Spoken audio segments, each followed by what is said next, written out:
kabisa kumuona na kumwamini Mungu katika imani. Ni imani pekee ndio inayoweza kufanyia na kutendea mambo makubwa, lakini imani hiyo inaweza kupatia ushindi wa kutosha katika maisha yetu.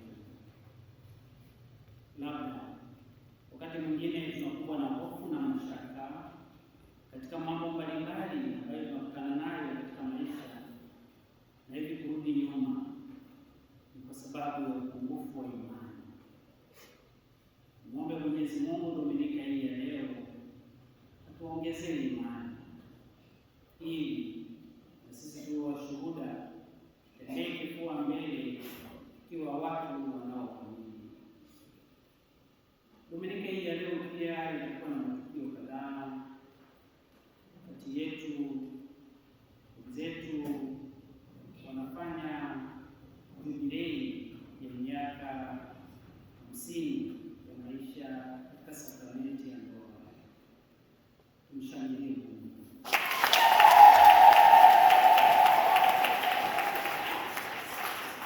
Tunapowakumbuka na kuwaombea hawa kwa namna ya pekee sana katika adhimisho hili, tuendelee kuziombea ndoa nyingi ambazo zimekuwa na mahangaiko ya hapa na pale. Tusali pia kwa ajili ya wote ambao wameingia katika sakramenti hiyo, wana umuhimu na haja ya kuishi katika maisha ya sakramenti, yaani sakramenti.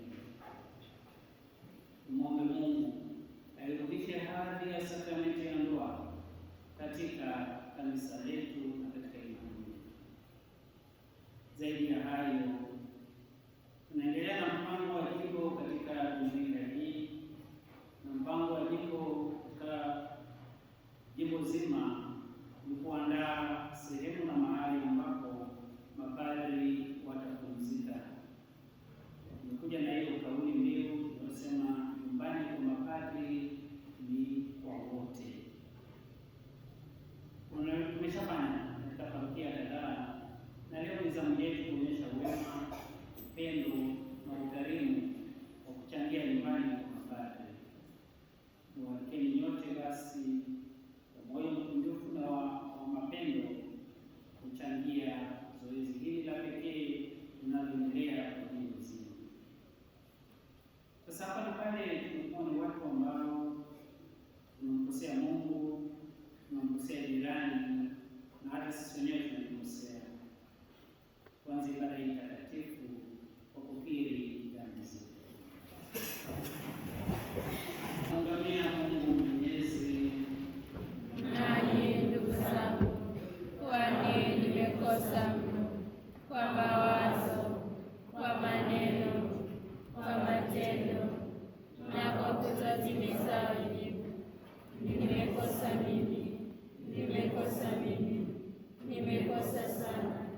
Ndiyo maana nakuomba Maria mwenye heri, bikira wa daima, malaika na watakatifu wote, nanyi ndugu zangu, niombeeni kwa Bwana Mungu wetu. Mungu Mwenyezi atuhurumie, tusamehe dhambi zetu na tufikishe kwenye uzima wa milele. Amina.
alifunika uso wake katika mavazi yake, akatoka akasimama mlangoni mwa pango. Neno la Bwana.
Paulo kwa Warumi, nasema kweli katika Kristo, sisemi uongo, dhamiri yangu ikinishuhudia katika Roho Mtakatifu, ya kwamba nina huzuni nyingi na maumivu yasiyokoma moyoni mwangu.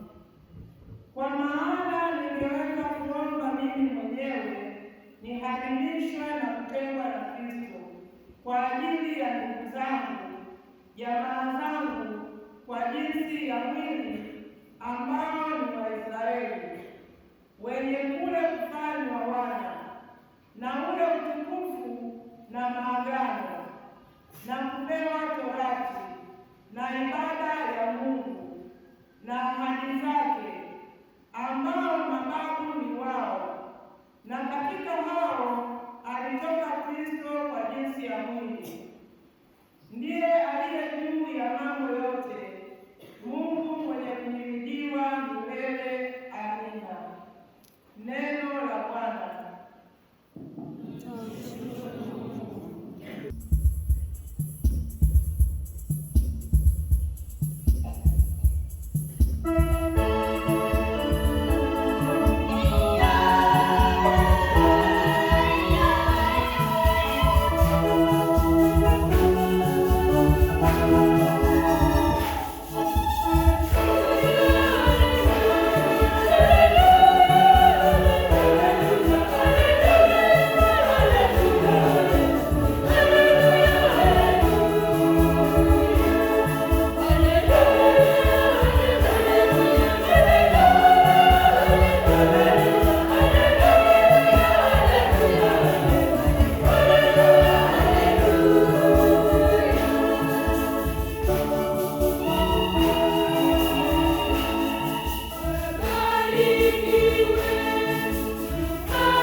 Petro akashuka chomboni akaenda kwa miguu juu ya maji ili kumwendea Yesu. Lakini alipoona upepo akaogopa, akaanza kuzama. Akapiga yowe akasema, Bwana, niokoe. Mara Yesu akanyosha mkono wake akamshika, akamwambia, ewe mwenye imani haba, mbona unaona shaka? Nao walipopanda chomboni, upepo ulikoma, nao waliokuwa ndani ya chombo wakamsujudia wakisema, hakika wewe ni Mwana wa Mungu. Neno la Bwana.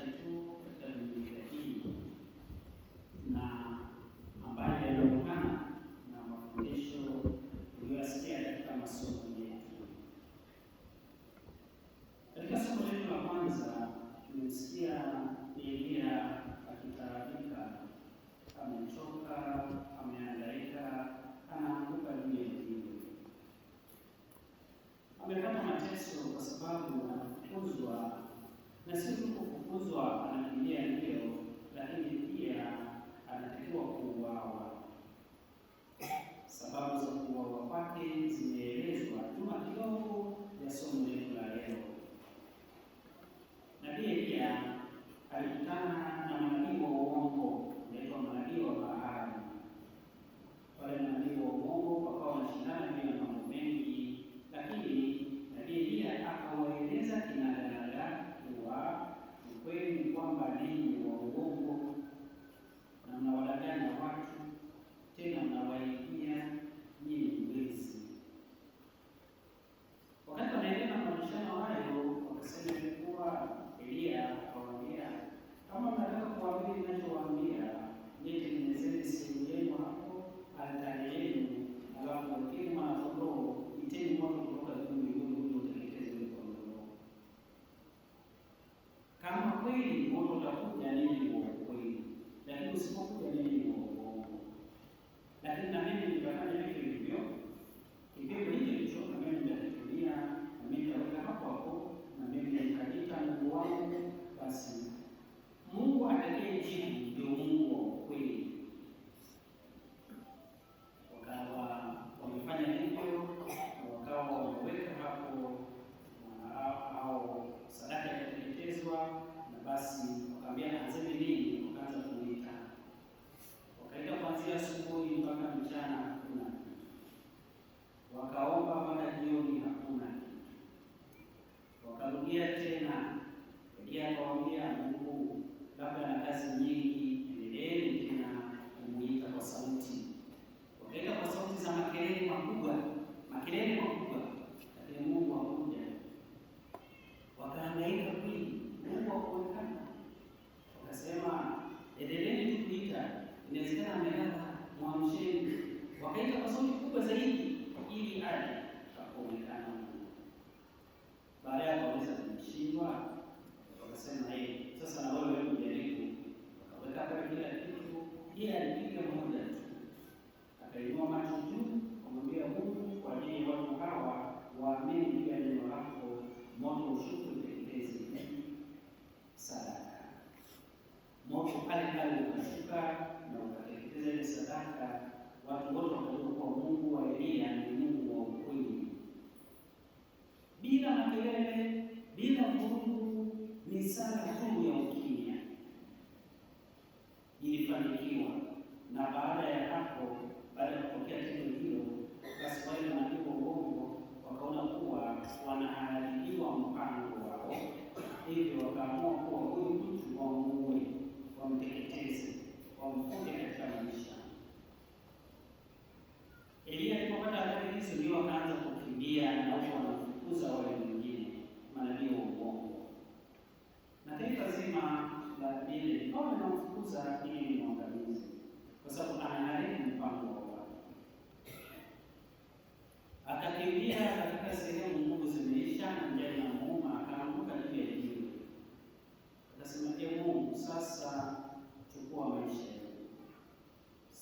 sioni kitu kingine kinachoweza kuendelea.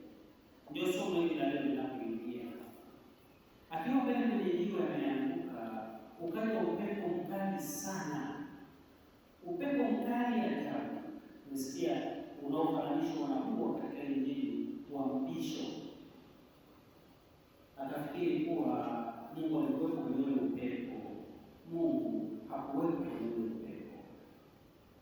Huo upepo ulikuwa upepo wa mapepo, sio upepo huo wa Mungu. Akakaa tena, ikatokea tetemeko kubwa kwelikweli. Akajua kuwa Mungu amesikiliza sala zake, na kwa sababu hiyo Mungu yuko katika ile tetemeko. Lakini Mungu hakuwepo katika ile tetemeko, hakuwepo kabisa katika ile tetemeko. Akakaa tena, akaona moto umekuja kwa ajabu. Akasema ile sala iliyosali, moto ukaja ukateketeza ile sadaka. Mungu atakuwepo katika moto huu mkali unaounguza na kuteketeza. Mungu njoo uchukue. Lakini Mungu hakuwepo katika hata ule moto.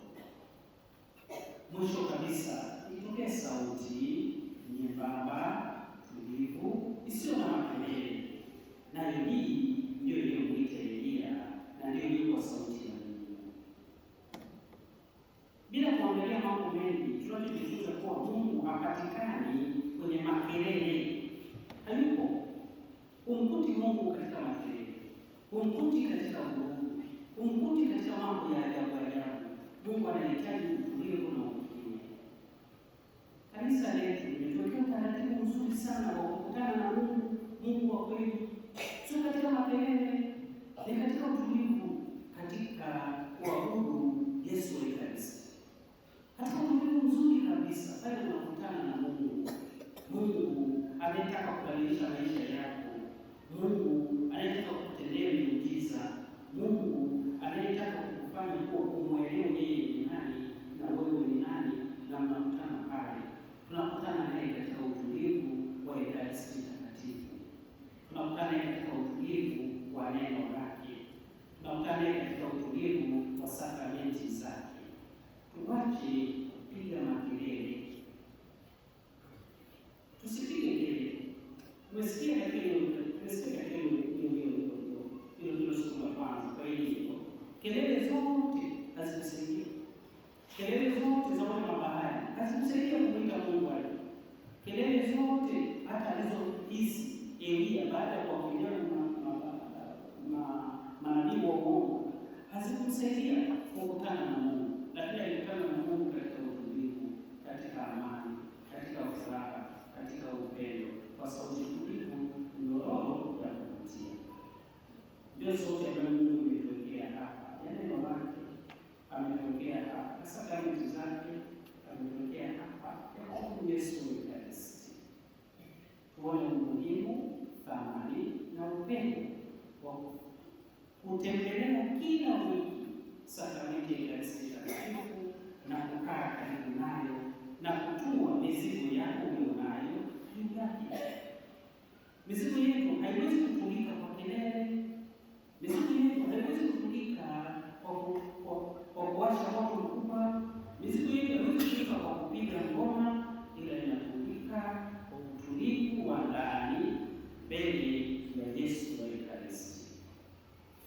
Kwa hiyo waalike, somo la kwanza linatueleza na kupeleka huko kwenye thamani ya utulivu wa kiroho mbele ya Yesu wa Ekaristi.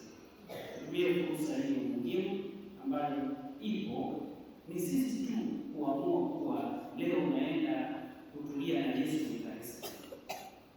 Na unakuja kwenye Yesu wa Ekaristi, ndio wakati mwingine tunaenda kwa Yesu wa Ekaristi, hapo ni kuimba tu nyimbo tu mwanzo mpaka mwisho, kupiga kelele mwanzo mpaka mwisho, utapishana na Yesu. Yaani utapishana naye.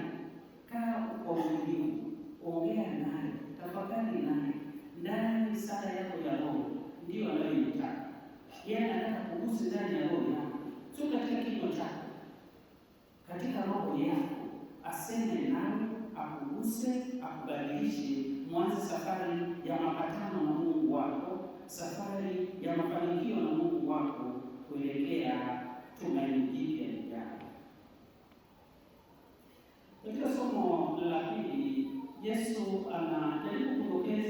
mambo machache kuwa yeye alikuja kwa ajili ya watu wake, lakini wakamkataa na akaenda kwa mataifa mengine.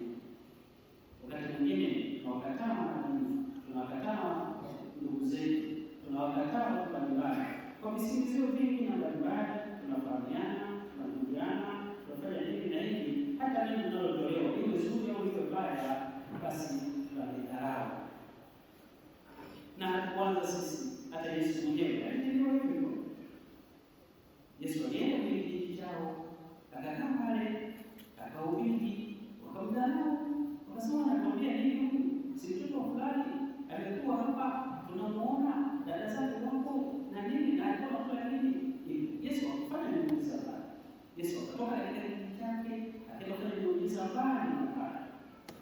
Tuwapokee manabii, tuwapokee viongozi, tuwapokee, tuwe tunawafahamu au wanaofahamu, tuwapokee kwa upendo. Na katika hivi sasa Yesu anapiga safari na anaenda sehemu, yuko na wanafunzi wake, anawafundisha, baadaye anawaaga. Anawaambia wanafunzi wake, anawaamuru,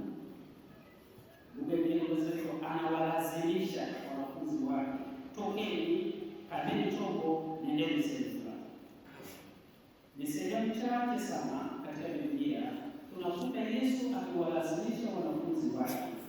Mojawapo ni hii hapa, Yesu anawalazimisha wanafunzi wake watoke walipo waende sehemu, wakati yeye anawaaga wanafunzi wengine wale waliokuwa wanamsikiliza. Hawa wanaondoka, wanaingia kwenye chombo, wanaanza safari, wanakwenda. Ilikuwa jioni, alafu yeye anawaaga wale. Alipomaliza kuwaaga, na yeye akapotea, akaenda pembeni. Tunaambiwa sehemu milimani, sehemu ya faragha, sehemu ya utulivu.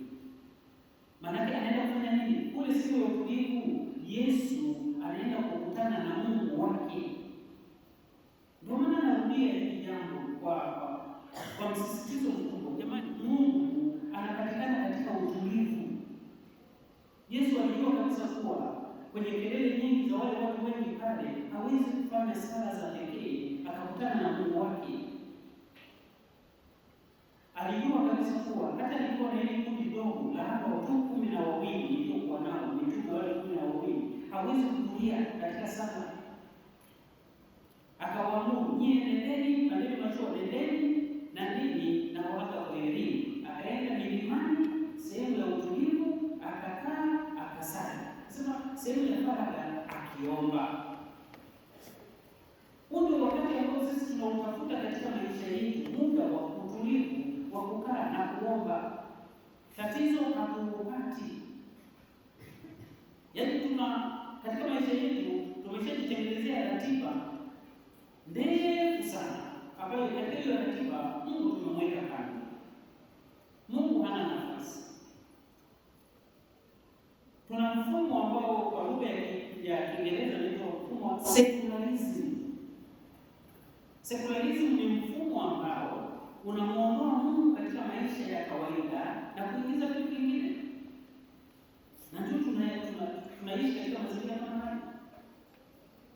Ndio maana kuwapata watu wanakuja kusali Jumapili ni wachache. Kuwapata watu wanakusali Jumapili ni wachache. Kuwapata watu wanajitolea katika kazi na maendeleo ya kanisa ni wachache. Wengi hawana muda na Mungu. Na inawezekana hata sisi wakati mwingine hatuna muda na Mungu. Mungu ametupatia masaa 24 kwa siku. Ni masaa mangapi tunayatumia kwa ajili ya Mungu? Haya, kati ya 24. Masaa mangapi kweli tunayatoa kwa ajili ya Mungu? Wangapi kati yetu wanakumbuka kusali asubuhi?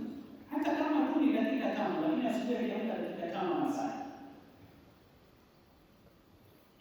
Na wala si wao leo kuonyesha ni mstari.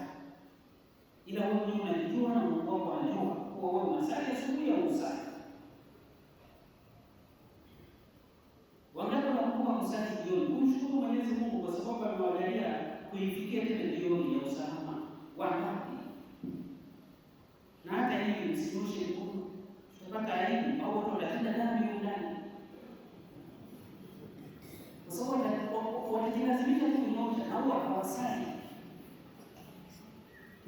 mfumo ambao umeshatengeneza wa kumtoa Mungu katika maisha yetu na kusema kuwa sisi ni wenyewe, tunajitegemea sisi wenyewe. Mungu alini Bwana, Mungu tutakutana Jumapili tena, ulize leo unachagua hii niende, hii nisiende. Ukiwa na zamu ya kuhudumia kanisa kuji, kwa sababu nikienda kule lazima nitoe vipaji, lazima nitoe sadaka. Sadaka zenyewe tunazichagua zile mbalimbali, lakini tunazozitoa. Nakumbuka ile mjane ile alitoa senti 2 ya Mungu akamsifia yeye. Yesu akamsifia. Alitoa senti 2, lakini alitoa zote alizokuwa nazo yeye. Leo hapa tukisema hivi kwa haya, tuna sadaka, tuna harambee, tunaonyesha mkono, hebu tuone zote tulizokuwa nazo. Tunaona hapo matarajio. Lakini zimeshachaguliwa tangu wiki iliyopita. Hiki vitu vitakachoenda kukitoa. Kwa hatuna mabadiliko. Ndio maana sadaka zetu Jumapili zote za kawaida, sadaka zetu au shukrani zetu hizo zitakuwa kama ni 50, zikizidi sana 51. Ukiona 51 ngine kaingia. Lakini hizo kwa sababu watu wameshazipanga mikono wao tangu wiki iliyopita. Au kila anapokuja kanisani ameshika utamaduni kwa mimi nitaangusha 200. Lazima nitaangusha 200. Mungu hayupo. Hatunaye Mungu hapo, ameshamweka kando. Lakini ndio kufurahisha katika Injili ya leo, baada ya Yesu kusali, akaja sasa aenda akamkutane na wanafunzi wake wale mitume aliyokuwa amewaambia, pandeni chombo, endeleeni na safari. Wameenda vizuri. Ilipofika katika wanasema hapa zamu ya 4. Unajua Wayahudi kipelekeo walikuwa wameugawa usiku katika sehemu 4, masaa 3 saa 1 mpaka saa 3, saa 3, saa 4 mpaka saa 6, saa 6 mpaka saa 9, saa 9 mpaka saa 10. Kwa hiyo zamu ya 4 ilikuwa ni ile saa 9 mpaka saa 12. Yesu aliwaacha wanafunzi wake kwa sababu Wayahudi mwisho wa kufanya mambo yote ilikuwa saa 12 jioni. Na kwa sababu walikuwa hawajui hii saa 12 ya uvivu ilikuwa ni kuzama kwa jua. Ndio maana tunakumbuka wazi kuwa kuna ndege wa Sabato kwa Sabato inaanza jua likizama. Sio saa wanaangalia jua likizama, tunafuata yale masaa ya Kiyahudi nyakati zile. Kwa hiyo walipozama yeye aliwaaga wale watu wakaenda kupanda mashua. Toka hiyo saa 12, najua kule ndio nazama zaidi saa 12. Toka saa 12 anaenda kuamka saa 9 usiku. Hii saa 9 usiku tayari mawingu yameingia, lakini Yesu anatembea juu ya maji. Hata ungekuwa wewe, nani anatembea juu ya maji? Hata ungekuwa wewe uko kwenye kile chombo, unaona mtu anatembea juu ya maji, ungekuwaje? Hata nyakati zetu hizi tatizo tu miaka ile sasa hivi kutokana na uharibifu wa mazingira, hata huu mto wetu wa Ruvuma huu hauna maji mengi. Ukitaka kwenda kutembea, unatembea tu na unagusa mchanga chini. Lakini kama zile nyakati za zamani au wakati wa mafuriko, maji hapo juu hivi, hapo unaona mtu anaenda 1 2, utaona wewe wote tukikimbia. Sasa hao wako kwenye chombo, wanaona mtu anatembea juu ya maji. Hilo tu litosha kutufundisha wazi kuwa Mungu ana nguvu kuliko asili zote za binadamu tulizokuwa nazo. Nguvu zake zinazidi hapo. Hajawahi kuonekana mwanadamu aliyetembea juu ya maji na bila kuzama. Ni nani? Zaidi ya Yesu. Ni nani mwanadamu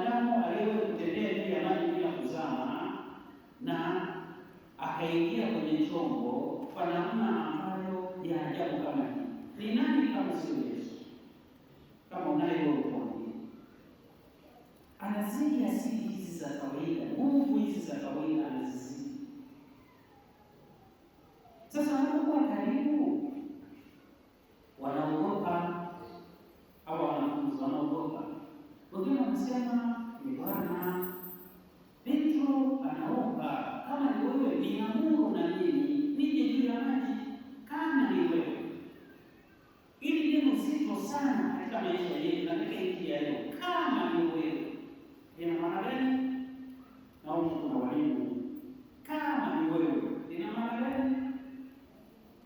Inaonyesha hofu, inaonyesha mtu kuamini, hana imani kama kweli anafikiri ni mzimu, anafikiri ni pepo. Ndilo linalokuja pale. Yesu akamwambia njoo, akatoka akafuata Yesu, naye akapita juu ya maji, akafurahi. Hata ungekuwa wewe ungefurahi kutembea juu ya maji kama Bwana. Sijakuja na hiyo jamani. Sasa shida ilipokuja kutokea, tatizo lilipokuja kutokea kwa Petro, alipoanza kutembea juu ya maji, kwa sababu alipoitwa alikuwa anamwangalia Yesu, na ndio maana anatembea juu ya maji, anamwangalia Yesu. Alipofika mbele, akaacha kumwangalia Yesu, akaacha kuangalia nini? Alijiamini kuwa yeye ndiye anayetembea kwenye maji, sio Mungu anayetembea kwenye maji na yeye. Alijiamini kuwa yeye ndiye anayetembea kwenye maji, akaangalia na mawimbi na nini, akaanza kufanya nini? Kuzama. Akaanza kuzama. Alipoanza kuzama, anapiga kelele. Yesu anamwambia neno moja, ewe mwenye imani haba. Huyu aliyemwita muda huo amwendee na anamwendea, alafu huyu anamwambia ewe mwenye imani haba. Katika maisha yetu tunapitia mambo mengi, yapo mawingi kama haya, na tunapoishi katika ulimwengu huu hapa duniani hapa, tunaishi ni kama vile watu wanaotembea katika chombo, katika mtumbwi huo. Na katika mtumbwi humu baharini kuna samaki, kuna mimea, kuna magogo, kuna kila kitu, lakini pia yapo mawimbi. Maisha yetu hayakosi mawimbi katika maisha yetu. Maisha yetu hayakosi vurugu au mahangaiko mbalimbali. Lakini katika haya yote tunamwona Yesu akiwa anapita katika changamoto zote hizi. Katika changamoto zote ambazo tunaishi sisi wanadamu, tayari Mungu alishapita katika changamoto zote hizi. Anakuita wewe unayeteseka, wewe mwenye shida, wewe ni mahangaiko, yawe ya kiuchumi, yawe ya kifamilia, yawe ya magonjwa, yawe ya nini, anakuita uje utembee na yeye juu ya maji. Unapotoka kwenye kile chombo ambacho kinakukaribisha, muangalie Kristo. Na ukishamwangalia Kristo anapokushika mkono kuwa uje kwenye utembee juu ya maji, endelea kumwangalia Kristo muda wote, kwa sababu upepo ni mkali ndani ya bahari. Sasa hivi ulimwenguni una upepo mkali, upepo wa maji, upepo wa kiuchumi, upepo wa kijamii, ni mkali sana. Unakipiga chombo chetu, unayapiga maisha yetu, unayanyanyasa, unayataabisha maisha. Na ni katika haya mahangaiko haya ndio tunahitaji tushikwe mkono na Yesu ili tutembee. Akitushika mkono tutashinda, tutatembea pamoja naye. Anapotushika mkono ili tutembee hapo, lazima tumwangalie yeye. Tusifanye kama Petro, tusijidai, tusijivune, tukaanza kuangalia chini, tukaangalia mawingu, tukajua kuwa tunatembea kwa nguvu zetu. Hakuna mwanadamu anayetembea kwa nguvu zake, ila kwa sababu Mungu anatushika mkono katika maisha yetu. Ndio maana tunavuka vikwazo mbalimbali na mahangaiko mbalimbali ya maisha yetu. Tuthubutu kuvuka pamoja na Yesu. Tusipofanya hivyo, tutaanguka, tutazama, tutapiga mayowe na Yesu atatuambia ninyi hamna imani. Kwa hiyo wanaumuma, uwezekano wa maisha upo, uwezekano wa kushinda vikwazo upo, uwezekano wa kutatua matatizo yetu mbalimbali upo, tukimwangalia Yesu na tushikwa mkono na Yesu bila makelele. Ni huo upepo ambao wauliza mitume na wenzake katika upepo huo huo na mawimbi hayo hayo, Mungu aliweza kutembea bila tatizo lolote. Na aliposhikwa mkono mmoja kati yao, wale mitume, yaani Petro, aliposhikwa mkono na Kristo, alitembea katika upepo ule ule na mawimbi yale yale bila shida yoyote. Alipojitegemea yeye mwenyewe na kuangalia mawimbi badala ya kumwangalia Yesu, alizama. Hata sisi mafanikio yetu, ushindi wetu, tusifikiri ni wa kwetu, ila ni Mungu, kwa sababu ametushika mkono. Lazima turudi kumshukuru, lazima turudi kumuomba, lazima turudi kumwabudu wakati wote wa maisha yetu. Tumpe Mungu nafasi na wakati wa kukaa naye. Ndiyo maana leo katika hayo yote tumekuja pia kuonyesha shukrani kwa wanahuduma kwa kuchangia nyumbani kwa mapadri. Nimepewa hii semina wiki iliyopita, sina sababu ya kuirudia sana, lakini tunakusudia kujenga nyumbani kwa mapadri. Mapadri wetu hawana nyumba. Hizi zilizopo ni ofisi, yaani hiyo ni ofisi, sio nyumba. Kwa wanahitaji kwa nyumbani, kwa sababu hapo ukija unamgongea pale, unamgongea kijana asubuhi, mchana, jioni, usiku, unamgongea. Ni ofisi. Sasa tunahitaji wakati fulani katika maisha yao wawe nyumbani, wanapumzika. Sisi jamani, sisi tuna kwetu. Vyovyote vile kulivyo, unasema hiyo nyumbani. Sisi leo hapa mimi nikienda nasema kwa nendeni na amani, kila mmoja ataenda nyumbani kwake. Uongo kweli? Lakini hapa mimi nikisema nendeni na nyumbani, mimi ndio ofisi. Ni nani anaweza kukaa ofisini ndio? Ndio watu walio wengi sisi na wakulima, si ndio? Na ofisi yetu ni nini? Shamba. Nani analala shambani? Nani kati analala shambani? Kama sio kumwagilia usiku, nani analala shambani? Sasa sisi kuna tunalala shambani. Sisi haya ndio mashamba yetu. Sisi kwa nini tunalala shambani? Kwa hiyo tumefikiria kuwa kuja na wazo hilo la kuwa tutengeneze nyumbani kwa mapadri ambapo tutaweza kufanya mambo mengi na mazuri kwa pamoja. Padri akikaa huku, anatoka anaenda, anakaa siku 2-3 nyumbani kwao, alafu anarudi anakuja. Na anapokuwa labda afya yake sio nzuri, basi tunampeleka aende akapate matibabu, hapo anaenda anapumzika, baada ya kuwa anarudi anakuja. Tunao mapadri kadhaa ambao tayari unajua kuwa umri wao umeenda na wanahitaji mapumziko. Baba Mwambano aliwahi kukaa hapa, sasa hivi anakaa kwenye ofisi nyingine. Aliwahi kuishi kwenye ofisi hii hapa, sasa hivi kama anaishi ofisi nyingine ya Mungu. Lakini sasa tunataka kutengenezea sasa nyumbani, atakapoenda kupumzika pale kupumzika. Kwa hiyo leo tumekuja kuwaomba wema na ukarimu wenu. Na ni ukarimu kweli, ndio ukarimu.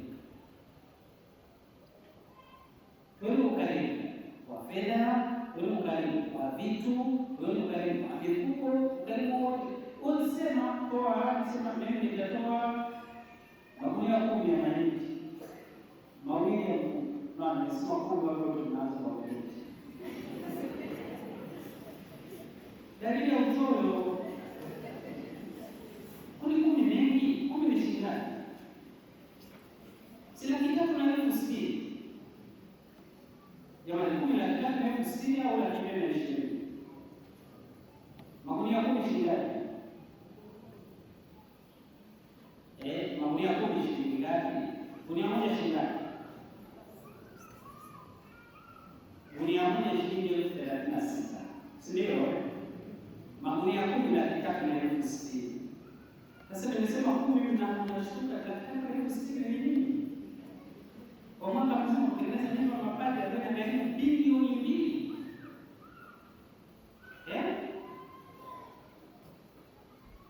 Haya, basi kama umeshtuka 10 basi toa 2.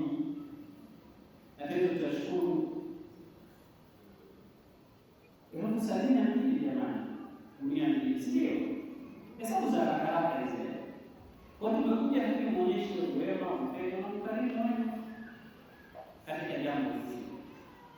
Leo pia kama nilivyosema mwanzoni, tunashuhudia ndugu zetu wawili wakitoa ushuhuda mkubwa kweli katika maisha ya ndoa, maisha ambayo yamepoteza thamani katika nyakati zetu.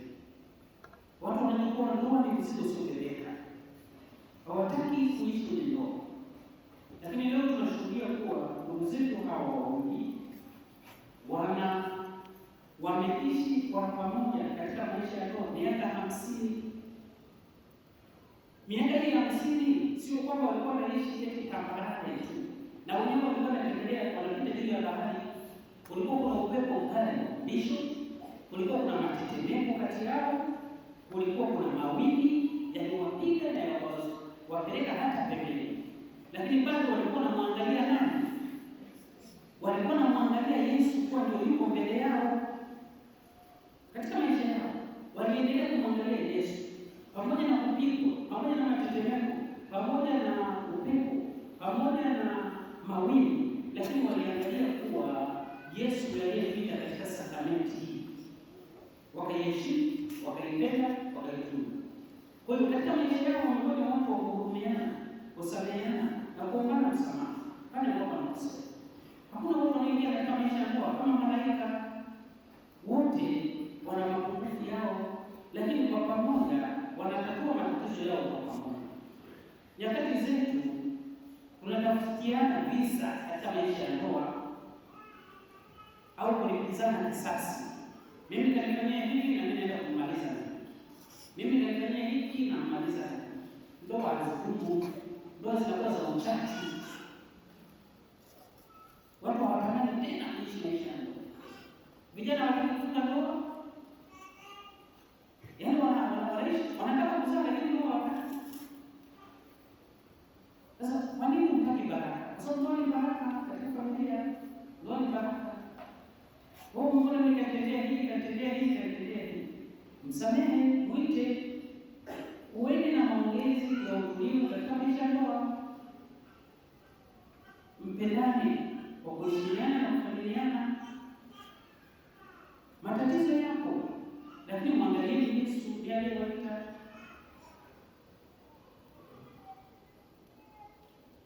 Sitaki niulize ndoa ngapi zinashinda hapa. Sitaki. Wala sitaki ninyoshe mkono wangapi hawana ndoa. Inajua tuko wengi. Uongo jamani? Tusiridhike kukaa katika hali hiyo. Tufuate mifano kama hivyo, tuje tuwaulize hawa, hivi ninyi mmefanikiwaje? Kuna watu ambao hawakai pamoja, wamekaa pamoja hapa. Na hatufikiri shaka kuwa nyumbani hawajaona nyumba hapa. Hawajatamani. Lakini katika maisha yetu kuna watu, yaani ndoa ina miaka miwili tu wameshagawana nyumba. Na mashamba wamegawana. Kama shamba lililo moja wamegawana mpaka na majaruba. Hatuwezi kuishi katika mtindo huo. Lazima tumwangalie Kristo aliyekuwa mbele, anayetuita na kutuhimiza. Tuendelee kusali, kuziombea familia takatifu na hasa ndoa. Ndoa ni msingi wa kila kitu katika maisha yetu. Tuwaombee wote ambao kwa kweli ndoa zao zinasimama, zisimame. Na tuwaombee wote ambao hawajaingia katika maisha ya ndoa waingie. Na tuwaombee wengi ambao bado vijana watamani maisha ya ndoa. Lakini watatamani maisha ya ndoa kuona mifano. Ninyi vijana ambao msiangalie mifano ya watu walioshindwa. Angalieni mifano ya watu walioshinda katika maisha ya ndoa. Na mfano mwingine huwa mbona watembelea wauliza siri ya mafanikio yenu ni nini? Msijiamini hivyo kama Petro. Ukijiamini kama Petro, mimi naweza yote, utazama tu, huwezi. Ndoa yako itakuwa ndoa. Itakuletea shida katika maisha yako. Niwatakie upendo, amani na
katika misukosuko ya bahari, Yesu alitokea na kujitambulisha kama Mwokozi wa wafuasi walioingiwa na hofu kubwa ya kuzama katika maji.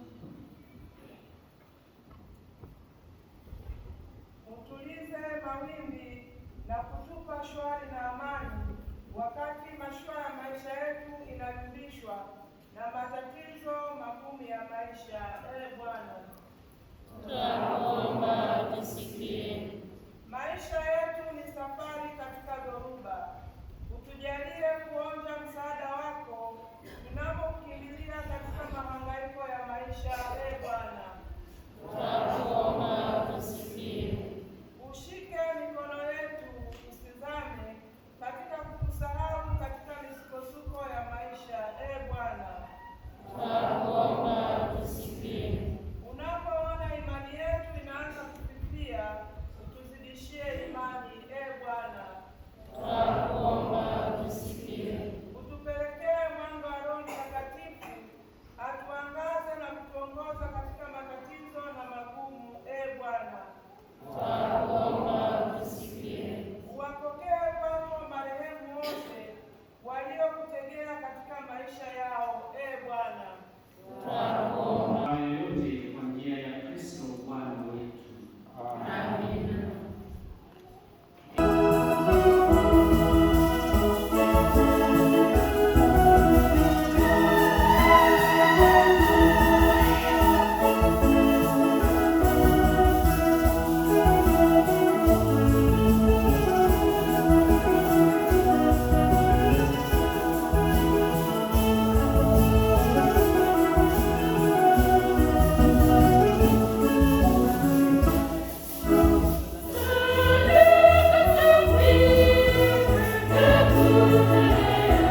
Bwana uwe radhi kuvipokea vipaji vya kanisa lako, ulivyotujalia kwa huruma yako tupate kukutolea, nawe kwa uweza wako unavifanya vigeuke kuwa sakramenti ya wokovu kwa ajili yetu, kwa njia ya Kristo Bwana wetu.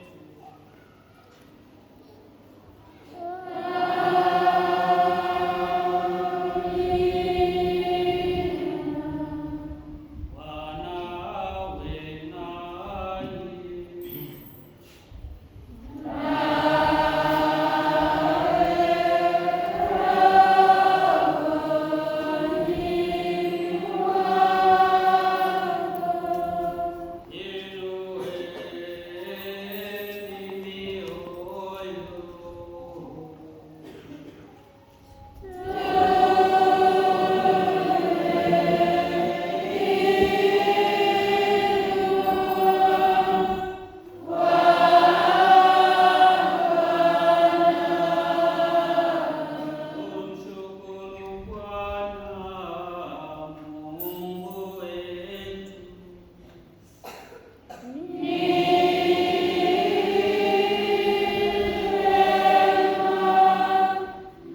Basi Bwana, tunakusihi kwa unyenyekevu vipaji hivi ambavyo tumekutolea ili vitakase, upende kuvitakatifuza kwa Roho huyo huyo, ili viwe mwili na damu ya mwanao Bwana wetu Yesu Kristo, aliyetuamuru tuadhimishe mafumbo haya. Maana yeye mwenyewe usiku ule alipotolewa, alitoa mkate na akimshukuru, aliubariki, akaumega na akawapa wafuasi wake akisema, twaeni mle nyote, huu ndio mwili wangu utakaotolewa kwa ajili yenu.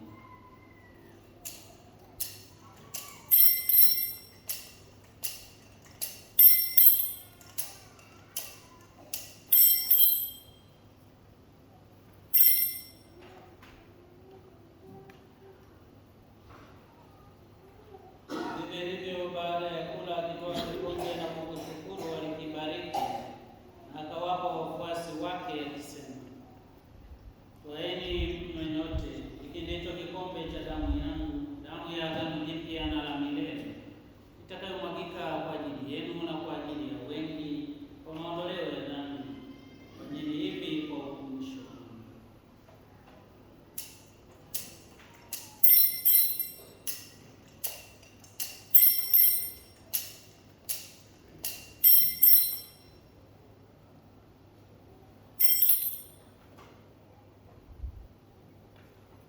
Fumbo la imani.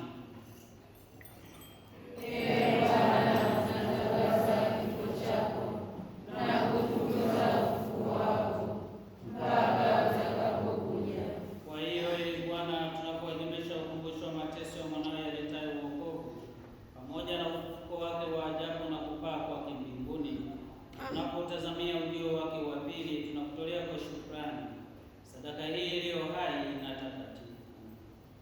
Kuomba uyaangalie matoleo ya kanisa lako kwa kumtambua yeye aliye kafara, ambaye ulitaka kutulizwa kwa sadaka ya kifo chake. Jalie sisi tunaotiwa nguvu kwa mwili na damu ya mwanao, kujazwa Roho wake Mtakatifu, wate kuwa mwili mmoja na roho mmoja katika Kristo. Yeye atufanye sisi tuwe kwako sadaka timilifu ya milele, ili tuweze kupata urithi pamoja na wateule wako, kwanza kabisa pamoja na Bikira Maria mwenye heri, mama wa Mungu, na Mtakatifu Yosefu mume wake yule Bikira, mtume wako wenye heri, na mashahidi wako watukufu, pamoja na watakatifu Karoli Lwanga na wenzake mashahidi, na watakatifu wote ambao tunategemea kupata daima msaada wa maombezi yao mbele zako.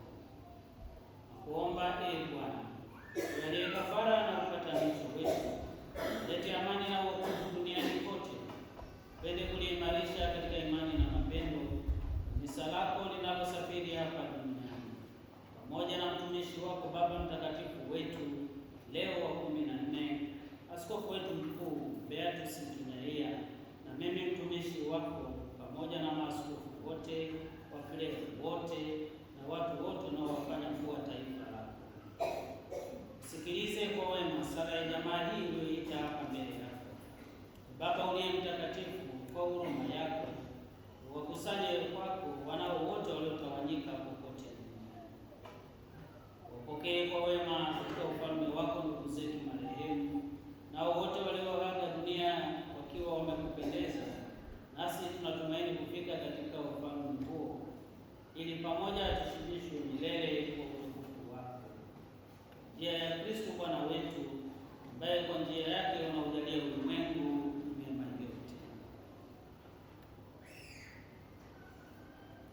Kwa njia yake na pamoja naye na ndani yake, wewe Mungu Baba Mwenyezi, katika umoja wa Roho Mtakatifu,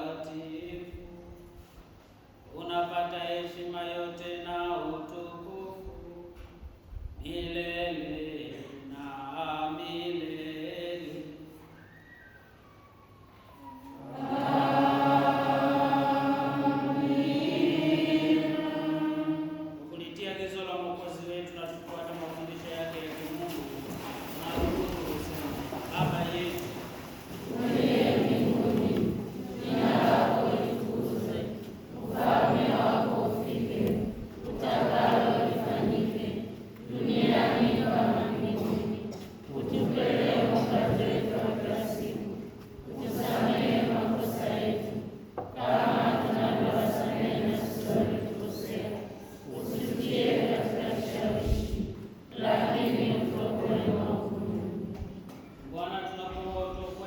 maovu yote, tujalie kwa wema amani maishani mwetu, kusudi kwa msaada wa huruma yako tuokolewe daima na dhambi, wala tusifadhaishwe na jambo lolote, tunapotazamia tumaini lenye heri na ujio wa Mwokozi wetu Yesu Kristo.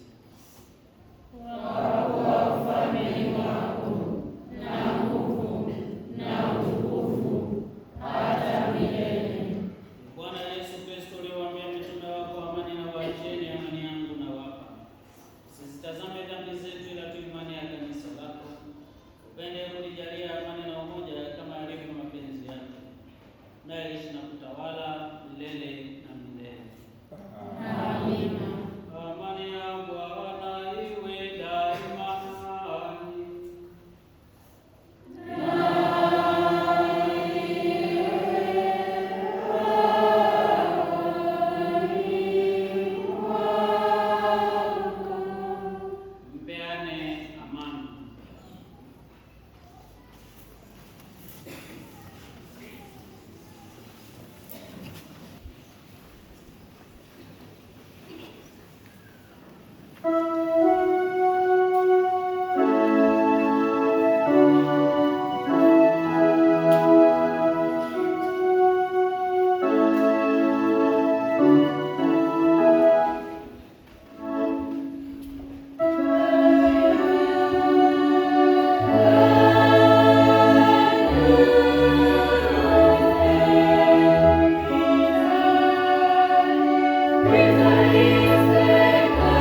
Neno